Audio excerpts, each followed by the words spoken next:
चलिए dear learner, देखिए word, पहला वर्ड जो आपका है वो है एभोर। एभोर मतलब नफरत करना या घृणा करना।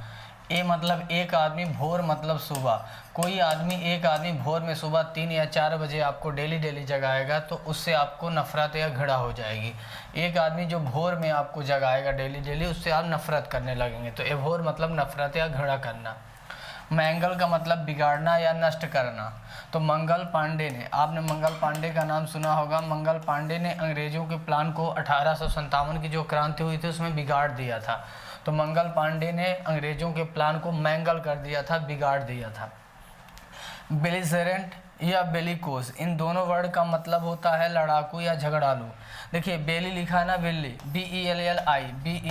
BELLI, तो बिल्ली से रिलेट कर लीजिए। जो दो बिल्ली होती हैं देखिए आपस में झगड़ा करने लगती हैं, तो बिल्ली जो होती हैं वो बेलिकोस या बेलिजरेंट होती हैं, लड़ाकू या झगड़ालू। इम्पोस्टर मतलब पाखंडी या बहुरूपिया। तो IM मतलब मैं, पोस्टर मतलब पोस्टर, मैंने पोस्टर में पाखंडी बाबा का फोटो देखा। तो इम्पोस्टर मतलब पाखंडी। एक आदमी भोर में अगर आपको जगाएगा तो उससे एभोर आप नफरत करने लगेंगे। मंगल पांडे ने अंग्रेजों के प्लान को मैंगल, बिगाड़ दिया था। बिल्ली जो होती हैं वो बेलिकोस या बेलिजरेंट, लड़ाकू या झगड़ालू होती हैं। IM पोस्टर, मैंने एक पोस्टर देखा पाखंडी या बहुरूपिया बाबा का।